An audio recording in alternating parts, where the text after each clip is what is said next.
Saison pluvieuse tarde à démarrer, nous subissons toujours les affres de la canicule. Mesdames et messieurs, bonjour. N'hésitez pas à vous hydrater, mais pour l'heure, voici les titres de ce journal. Amélioration des conditions de vie et de travail des AME, les enseignants à travers une déclaration ont exprimé leur gratitude au chef de l'État et à son gouvernement.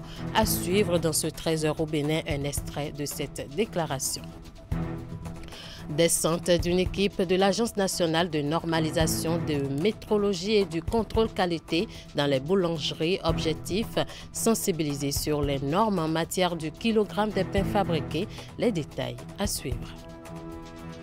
Et puis, en première ligne de l'action climatique, c'est la thématique autour de laquelle va se célébrer cette année la Journée mondiale de la météorologie. Nous vous invitons à suivre dans cette édition plus de précisions sur la journée. À nouveau, bonjour. Amélioration des conditions de vie et de travail des AME. Les enseignants, à travers une déclaration, ont remercié le chef du gouvernement et son gouvernement pour les mesures prises à leur rencontre. À suivre tout à l'heure, dans cet extrait, les déclarations faites par ces enseignants.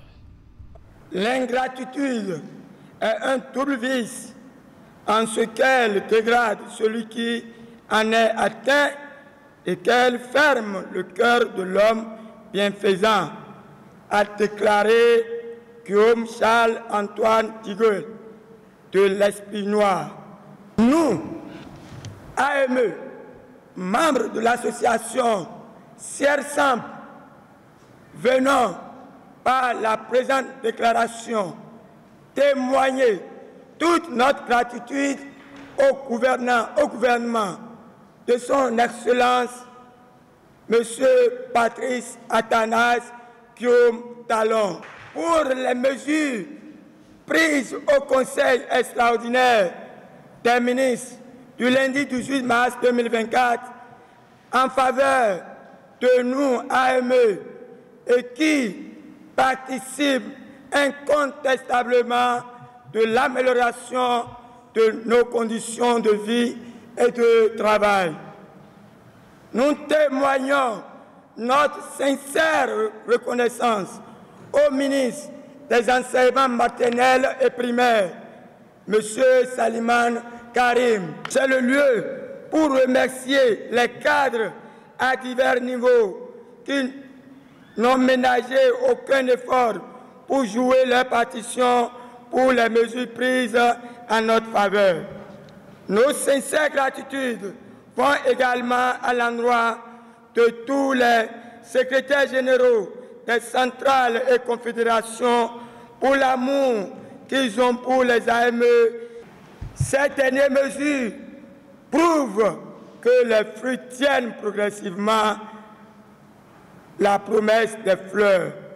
Ces mesures, à savoir la réintégration des AME radiés pour faire de grève, le passage de 11 mois à 12 mois de la rémunération, l'assurance maladie au même titre que les fonctionnaires d'État, les AME de sexe féminin ont droit désormais officiellement au congé de maternité. Les AME percevront désormais pour service d'intérêt national 20 000 francs par mois à partir de ce mois de mars.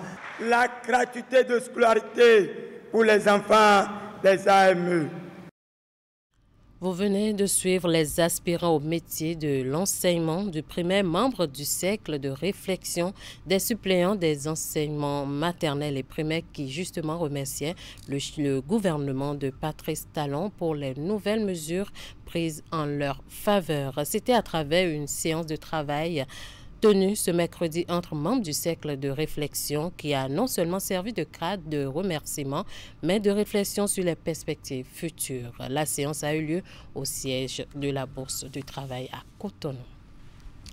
Le ministre des Enseignements secondaires, techniques et de la formation professionnelle est impressionné par les offres de formation proposées par Esmer Academy. Kwaro Yves Chabi était ce mercredi sur le site d'Alada dans le département de l'Atlantique. Il a découvert l'investissement consenti par le promoteur de cet incubateur et accélérateur des projets en énergie. L'autorité ministérielle a apprécié à juste valeur la qualité de la formation professionnelle dispensée aux apprenants pour assurer leur employabilité dans ce sous-secteur. Point de la descente avec William Clécan.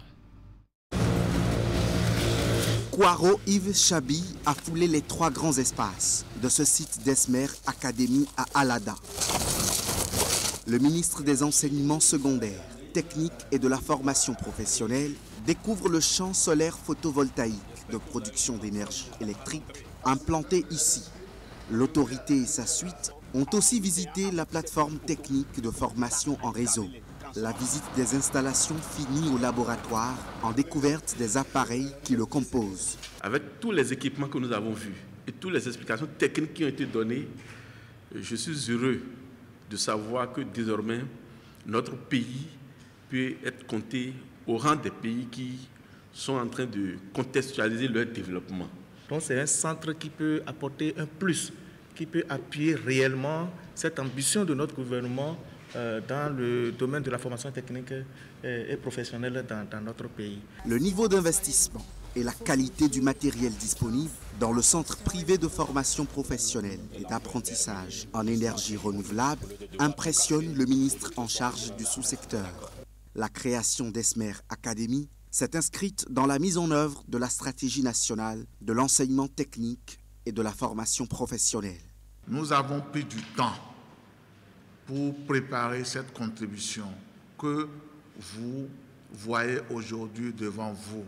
Donc une plateforme technique qui permettra donc de former les jeunes, de renforcer les maîtres artisans et de former surtout les formateurs de notre sous-secteur dans les métiers de l'électricité, de l'électronique, des énergies renouvelables, du froid et de la climatisation.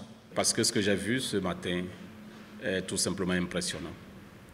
Je disais tantôt au PDG que nous avons l'habitude de parcourir des centaines, voire des milliers de kilomètres pour voir ce qui se passe ailleurs, pour s'en inspirer, alors qu'à côté, il y a des choses merveilleuses. Alors, juste à côté de nous, il y a des choses dont on peut s'inspirer. Monsieur le PDG, je vous dis tout simplement félicitations pour ces prouesses. Je sais que ce n'est pas facile. Et également, merci pour ce que vous offrez à la jeunesse béninoise.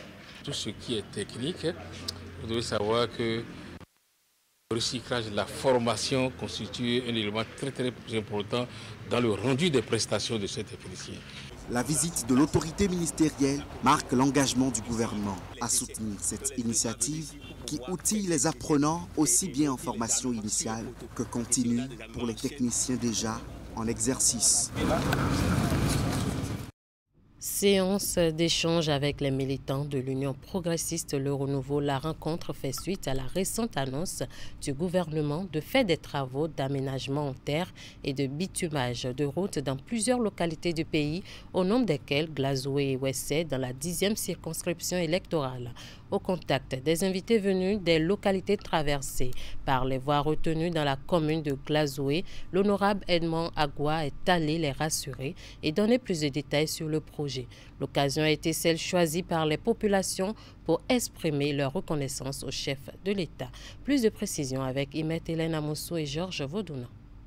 La nouvelle a été annoncée à l'issue du Conseil des ministres du mercredi 13 mars 2024. Un peu plus de 110 km de travaux d'aménagement en terre et de bitumage de routes seront bientôt réalisés dans quelques communes qui composent la 10e circonscription électorale, notamment à Glazoué et à Ouessé. Cette décision de l'exécutif vient entre autres mettre fin aux nombreuses années d'attente des populations. Il y a des routes qui seront carrément bitumées et il y a des routes qui seront rechargées et prêtes à recevoir des bitumes plus tard. Ce que la commune de Glazoué a eu à déborder sur la commune de Savalou. Le président Patrice Talon, qu'il veuille ou pas, en tout cas au niveau de l'Union progressiste, nous avons décidé de le remercier publiquement. Nous sommes tellement reconnaissants, tellement disciplinés, tellement fidèles pour notre parti politique à Glazoué que nous sommes obligés de nous précipiter pour le remercier publiquement, pour remercier notre parti publiquement. Face aux délégations de militants de l'Union progressiste, le renouveau ce samedi, l'honorable Edmond Agua est allé apporter puis confirmer l'information venue des localités situées le long des voies retenues pour les travaux. Les invités ont eu droit à tous les détails du projet. Pour la circonstance, l'élu parlementaire était accompagné d'une délégation composée des membres des coordinations départementales et communales du parti ainsi que d'autres. Ces voies-là sont les voies les plus dégradées de la commune de Glazoué. Et nous attendons leur réflexion, leur réaménagement il y a très longtemps. L'heure a sonné, le chef de l'État a programmé de le faire et nous n'attendons que la réalisation de ces travaux. Confié à l'entreprise Porteo BTP Bénin, les travaux sont prévus pour démarrer dans quelques semaines. Le délai contractuel est de 30 mois. La mission de contrôle sera assurée par le groupement CETEM Gopa Infra. Longue de 32,5 et 32 km, les voies Glazoué-Wedemela Rotan Logozoré et Glazoué à Santé à Klangpa seront aménagées selon les caractéristiques ci-après. Ces voies doivent être aménagées en double voie de 3,6 mètres et deux accotements de 1,5, ce qui fera une largeur donc, de 12,2 mètres dans les agglomérations. En race campagne, c'est pratiquement la même chose, mais nous aurons 10,2 mètres. Dans le cadre de l'exécution de ces genres de travaux, il y aura à prélever de la terre à des endroits donnés. Il va falloir que les propriétaires de cette terre-là accèdent un peu plus facilement aux demandes de l'entrepreneur. Occasion pour les uns et les autres de dire toute leur satisfaction. La rencontre a également servi de cadre de sensibilisation afin qu'au moment opportun, chacun puisse convenablement jouer sa partition en vue du bon déroulement des travaux. Le 23 mars de chaque année, je l'annonçais en titre, le monde célèbre la Journée mondiale de la météorologie. Créée en 1950, cette journée vise à mettre en lumière la contribution des services météorologiques au bien-être de la société. Pour l'édition 2024, le thème retenu est « En première ligne de l'action climatique ». Suivons pour plus de compréhension un extrait des propos du directeur général de l'Agence nationale de la météorologie du Bénin, Didier Kakba. Il est au micro de Marlène Azinogbe et Moufid Sabou. À l'instar des autres pays du monde, le Bénin est en train de célébrer la journée météorologique mondiale. La météorologie, c'est une science qui étudie les phénomènes atmosphériques. En termes plus digestes, c'est un phénomène qui étudie la pluie, qui étudie le vent, qui dit est-ce qu'il aura plu demain, est-ce que le vent demain sera violent, quelle est la direction du vent, quelle sera la température de demain. Donc, la science qui étudie ces phénomènes s'appelle la météorologie. Le thème de cette année, c'est en première ligne de l'action climatique. En première ligne de l'action climatique. Et vous allez comprendre que ce thème est en lien avec le réchauffement climatique. Pourquoi la température a augmenté cette année. Et donc, l'Organisation mondiale de la météorologie a choisi ce thème afin de permettre aux services météorologiques nationaux de développer des thèmes pour sensibiliser la population afin de mener des actions qui entrent en ligne de compte pour la réduction des risques de catastrophes, pour la réduction de la pollution environnementale afin que nous puissions mieux nous adapter au changement climatique. Alors, cette année, nous avons voulu poser un cachet spécial pour ce qui concerne cette organisation. Au niveau de Météo Bénin, déjà à partir du jeudi, nous organisons les journées portes ouvertes. Si vous sortez, vous allez déjà constater qu'on a installé les équipements météo. Et cela va permettre à découvrir au mieux Météo Bénin. Qu'est-ce que Météo Bénin fait? D'accord?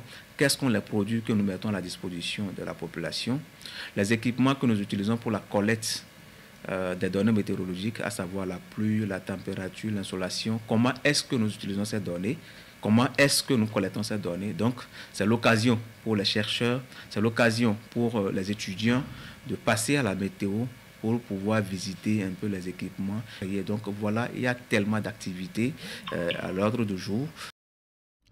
Vous êtes boulanger et vous ne disposez pas d'une balance pour contrôler le kilogramme des pains que vous fabriquez. Vous avez encore le temps de vous conformer au risque de subir les sanctions en vigueur. Une équipe de l'Agence nationale de normalisation, de métrologie et du contrôle qualité sillonne depuis plusieurs jours les boulangeries à l'effet d'une sensibilisation. L'exercice s'est déroulé dans la matinée du mercredi 20 mars 2024 à Cotonou. C'est le directeur de l'inspection et du contrôle qui a conduit l'opération, suivant le compte rendu de Teddy Goudalo et Rachidi Soubero. Tout comme cette boulangerie sise dans les encablures du marché d'Antokpa à Cotonou, plusieurs autres structures ont reçu la visite inopinée du directeur de l'inspection et du contrôle à l'Agence nationale de normalisation, de métrologie et du contrôle qualité. Nous n'avons pas une balance, ce qui va nous permettre de peser le pain. On n'a pas ça. Par exemple, celui-là, c'est le pétrisseur. Il est à côté. Et quand on envoie la pâte, lui, il prend ça et il vérifie si c'est le poids normal ou pas. Nous avons une pèse-poids, mais nous nous sommes posé la question à savoir, on va façonner une pâte, mettez ça sur la pèse-poids, enlevez ça d'abord. Et puis après, on va encore façonner une deuxième pâte, mettez ça encore sur la pèse-poids. Donc c'est une perte de temps. On peut pas le faire. Cette descente sonne comme une sensibilisation sur l'importance du respect du poids du pain. Nous sommes passés dans les boulangeries du Bénin pour contrôler le poids du pain conformément aux dispositions de l'arrêté 052 de 2008 qui porte sur la fixation des poids et du prix des pains fabriqués en République du Bénin. Alors nous sommes en train de vérifier le poids des pains de 160 grammes et de 200 grammes. Suite aux irrégularités enregistrées, le directeur de l'inspection et du contrôle annonce pour très bientôt la phase répressive. Les boulangers récidivistes se verront tout simplement frappés de sanctions en cas du non-respect du poids du pain en vigueur. On n'a pas une sensibilisation pour ça avant. Donc comme vous venez de dire ça maintenant, on va essayer de l'avoir. Pour la plupart des boulangeries dans lesquelles nous sommes passés, on a constaté que les boulangers fabriquent le pain sans tenir compte du poids réel des pains fabriqués. C'est-à-dire qu'ils n'utilisent pas la balance et ils n'utilisent pas la balance vérifiée par l'Agence nationale de normalisation, de métrologie et du contrôle qualité parce qu'ils estiment que ça leur perd du temps de peser pain par pain. Et c'est ce qu'on a constaté dans la plupart des boulangeries dans lesquelles nous sommes passés. Pour l'instant, les sensibilisations se poursuivent sur l'ensemble du territoire national. Le directeur de l'inspection et du contrôle invite donc tous les boulangers à se mettre au pas. L'agence pénitentiaire du Bénin réédite la campagne de dépistage des cancers du sein et du col de l'utérus au profit des femmes détenues des 11 établissements pénitentiaires du Bénin. L'initiative, qui est à sa deuxième édition, s'inscrit dans le cadre de la célébration de la Journée internationale des droits des femmes et s'étend sur une semaine. Elle ambitionne d'améliorer les conditions d'accès aux soins de santé des détenus. Le point de la première journée de la campagne dans les maisons d'arrêt de Cotonou, Dabomey, Calavi et Porto Novo avec Ingrid Day et Rachidi Soubero. Le droit à la santé des personnes détenues est érigé au rang des priorités par le gouvernement. Outre les nombreuses actions qui sont menées dans ce sens, l'agence pénitentiaire du Bénin lance une campagne de dépistage des cancers du sein et du col de l'utérus au profit de toutes les femmes détenues des maisons d'arrêt du Bénin. La première étape de l'opération consiste à expliquer aux bénéficiaires le bien fondé du dépistage précoce. Ce dépistage commence à partir de 25 ans jusqu'à 60 ans environ. Donc au fait, c'est pour ne pas avoir un cancer de col de l'utérus. Et c'est le seul cancer qui peut être guéri ou bien qui peut être évité par un dépistage de cancer de col de l'utérus. Donc c'est une prévention, donc nous sommes là pour pouvoir prévenir le cancer. Au niveau de la maison d'arrêt de Porto Novo, nous avons 173 femmes. Et je rappelle que c'est l'établissement qui comporte plus d'effectifs de femmes que tous les 11 établissements dont nous disposons sur le territoire. Cette activité est à sa 2e édition. Nous l'avons organisée une première fois en 2019, toujours dans l'optique de renforcer l'accès aux soins de santé des détenus, notamment des femmes. Et nous avons eu des résultats probants au cours de la première édition et c'est cela qui nous a motivés à poursuivre cette activité pour cette 2e édition. Cela vient renforcer le paquet d'activités que le gouvernement a entrepris depuis un certain temps au niveau des prisons. Prévue sur une semaine, cette opération qui vise à prévenir les cancers les plus fréquents chez les femmes entre dans le cadre de la célébration de la Journée internationale des droits des femmes. Cette 2e édition est placée sous le thème « Femmes détenues, je préserve mon droit à la santé ». Le dépistage précoce est donc indispensable car il garantit un traitement efficace dans 9 cas sur 10, réduisant ainsi la nécessité d'intervention fort onéreuse et exigeante. Ne dit-on pas que prévenir vaut mieux que guérir? C'est fort de cette réalité que l'agence pénitentiaire du Bénin avait organisé en 2019 le dépistage des cancers du sein et du col de l'utérus. Cette initiative avait permis de dépister 210 détenus sur un effectif total de 278, soit une adhésion de 75,54%. À l'issue de la campagne, les femmes détenues identifiées positives au test de dépistage des cancers du sein et du col de l'utérus seront intégralement prises en charge par l'administration pénitentiaire. Elles bénéficieront également d'un soutien psychosocial. Dans la suite de cette édition, les agents recrutés dans le cadre de la mise en œuvre du projet Combler les écarts, santé communautaire, ressources humaines et nutrition en savent désormais davantage sur leur mission à travers un atelier d'impréhension et d'information qui s'est déroulé vendredi 15 mars 2024 sur les sites de Cotonou, Parakou et Boycon. Ces agents ont été informés sur les tâches qui sont les leurs, mais aussi sur l'utilisation des outils de travail qui seront bientôt mis à leur disposition. Cet atelier qui s'est ouvert simultanément sur les 3 sites retenus a été ouvert par le secrétaire général du ministère de la Santé, le Dr Ali Morou Bachabi, à Cotonou. Le point de la session de Parakou avec Epifane Chabi et Socrate Adantodé.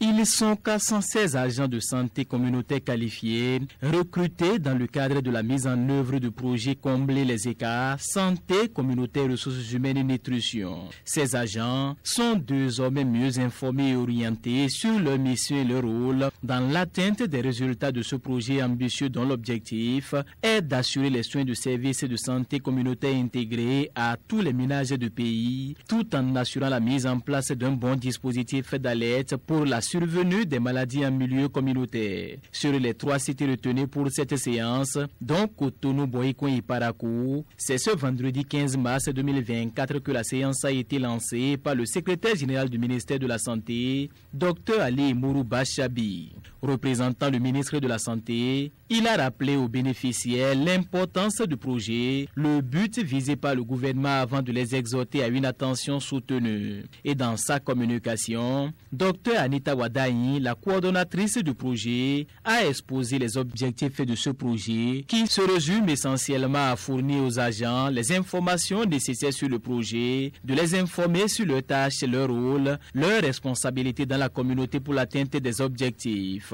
La séance qui a duré 2 jours a permis à ces différents agents de s'informer sur la déontologie liée au corps, les outils et kits qui seront mis à leur disposition et leurs conditions d'utilisation. Ils ont également été imprégnés sur les sites d'affectation et les spécificités liées à chaque site. Rappelons que ce projet vise à contribuer à l'amélioration de l'offre de services en santé en vue d'une couverture maladie universelle pour la population béninoise d'ici 2025. Ici à Parakou, ce sont 160 agents venus du septentrion qui sont réunis dans cette salle. Ce projet est exécuté par le secrétariat exécutif du Conseil national de lutte contre le VIH-Sida, la tuberculose, le paludisme et les hépatites, les infections sexuellement transmissibles et les épidémies, est financé à hauteur de 30 milliards de francs CFA et va durer 7 ans.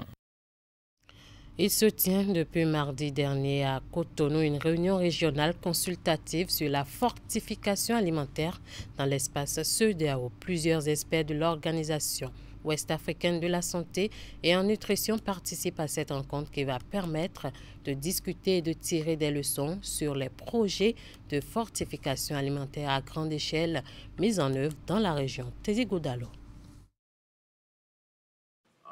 Ils sont à Cotonou, et ce, 3 jours durant, pour mener des réflexions sur la fortification alimentaire dans l'espace CEDEAO. Ces participants sont des représentants de l'Organisation ouest-africaine de la santé, de la CEDEAO, des structures étatiques, des organisations de la société civile, des experts en nutrition et santé, et bien d'autres. Tout ce que nous sommes en train de faire ici vise justement à trouver ensemble un consensus, comment avancer sur donc, la fortification des aliments. Et vous avez remarqué que, comme le disent, il y a un certain nombre d'aliments aujourd'hui déjà. Quand vous parlez du sel iodé, on a retenu le sel par exemple pour l'ionisation. Nous avons retenu par exemple l'huile pour la vitamine A, ainsi de suite. La présence de la CEDEAO, c'est pour permettre justement d'avoir des normes qui soient harmonisées au niveau régional. Et nous voulons contribuer à travers le programme de fortification alimentaire à améliorer certains aliments que nous appelons des véhicules, que ce soit du riz, de l'huile végétale, que ce soit du sucre, que ce soit du sel, pour certains aliments et micronutriments, afin que la population puisse consommer cela à grande échelle et contribuer ainsi à réduire tous les méfaits liés à la sous-alimentation et à la malnutrition. Ils sont appelés à partager les réalisations des projets de fortification à grande échelle mis en œuvre en Afrique de l'Ouest au cours de l'année dernière, effectuer une analyse des projets existants de fortification des aliments à grande échelle. Il sera surtout question de proposer des actions à repliquer des pistes de plaidoyer pour la durabilité et la stratégie de fortification dans l'espace CEDEAO. En effet, la carence en micronutriments clés, notamment le fer, la vitamine A, l'acide folique, le zinc et l'iode, reste encore à un niveau alarmant, aussi bien chez les enfants que chez les femmes en âge de procréer.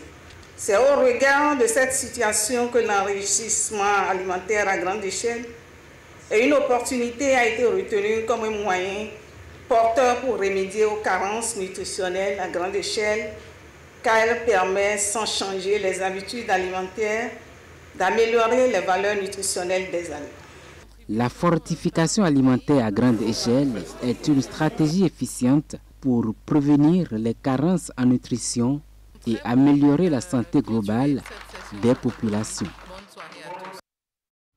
Voilà qui met fin à ce 13h au Bénin. Merci à toute l'équipe de rédaction, de réalisation et de diffusion de cette édition.